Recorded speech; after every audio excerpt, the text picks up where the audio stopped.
भाई दोस्तों राम राम। मेरा नाम है सुहास और तुम देख रहे हो यूथ क्लैब। भाई दोस्तों एमएक्स प्लेयर पर भोकाल सीरीज देखी और कैसी लगी मैं बताऊंगा। हाथ में दिल थाम के बैठी हो, बकु छोड़ना थाम लिया हाथ में। ना जी ना, मेरी गलती नहीं है जी इसमें, यह सीरीज ही ऐसी। अरे करजन लगा दे रे इंट्रो।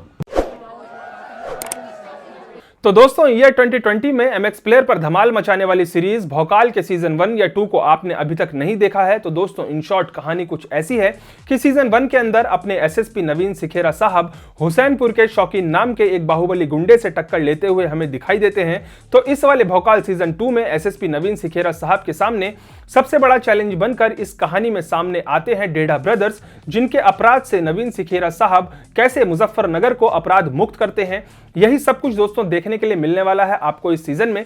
लेकिन दोस्तों ऑनेस्टली सीजन 1 मास ऑडियंस और क्लास ऑडियंस को ध्यान में रखते हुए इस सीरीज का जितना अच्छा था उतना अच्छा दोस्तों मुझे इस सीरीज का सीजन 2 नहीं लगा। जिसमें दोस्तों सबसे पहले अगर डायरेक्शन और राइटिंग की बात की जाए तो दोस्तों डायरेक्शन और राइटिंग के लेवल पर भोकाल का सीजन 2 अपने शुरुआती 4 से 5 एपिसोड तक as a well directed and written show वाले स्टाइल में कोई भोकाल नहीं बना पाता है। इवन दोस्तों डायरेक्शन और एडिटिंग के लेवल पर तो मुझे लगा कि इस सीरीज के सेकंड एपिसोड को एक प्रीव्यू की जरूरत है, क्योंकि दोस्तों इस सेकंड एपिसोड में 6 मिनट 52 सेकंड पर एक सीन है जिसमें तीनों डेढ़ा ब्रदर्स बात कर रहे हैं। और दोस्तों जब इन तीनों भाइयों की बात खत्म होती है तब इन तीनों में से एक कैरेक्टर यानी गुरजन सीन से जब एग्जिट लेता है तब कट टू में अचानक पिंटू की वाइफ का सीन आता है जिसमें दोस्तों वो एक लेडी से बात करती है। जबकि दोस्तों जब इन तीनों डेढ़ा ब्रदर्स की बात वाला सीन चल रहा होता है तब किसी भी कैमरा शॉट में किसी भी एंगल से पिंटू की वाइफ के कैरेक्टर को एस्टेब्लिश किए बिना ही अचानक पिंटू की वाइफ के कैरेक्टर की इस सीन में पैराशूट लैंडिंग हो जाती है।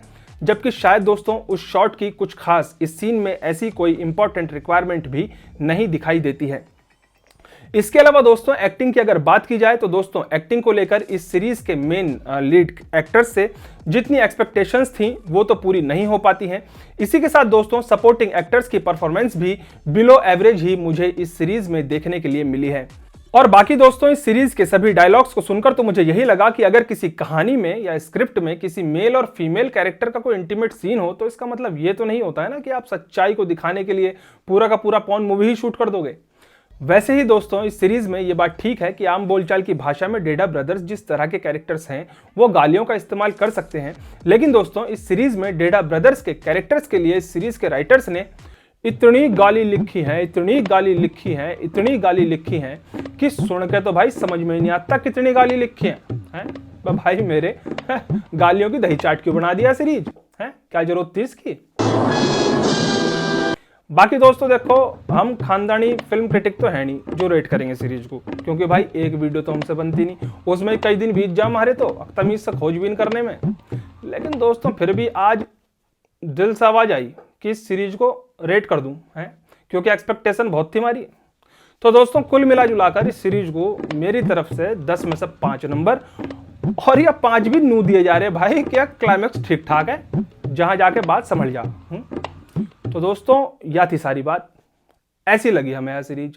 अब नू ना कहियो भाई कि ये एक्टिंग सी करके हमें क्यों बता रहा, यह सारी बात है इसमें भाई मेरी गलती ना है। यह सीरीज का सीजन 2 है ही ऐसा, मतलब 1-2 एपिसोड कम कर देते तो भाई क्या फर्क पड़न लग रहा था है। तो दोस्तों तुम्हें कैसी लगी यह सीरीज, यह बात तब मुझे कमेंट बॉक्स में बताइयो। वीडियो अच्छा लगा हो तो इसे जरूर लाइक करियो, और यो साइड में ना एक लाल सा बटन दिख रहा होगा ये सब्सक्राइब का, इसे जरूर दबा दियो, और वो जो घंटी है ना उसे ऑन करना ना भूलियो है। इसके अलावा सिनेमा पसंद करने वाले अपने भाइयों के साथ, ब्रदर के साथ है, दोस्तों के साथ इस वीडियो को शेयर करना बिल्कुल ना भूलियो। आज के लिए थारी मारी राम राम, फिर मिलेंगे अगली वीडियो में।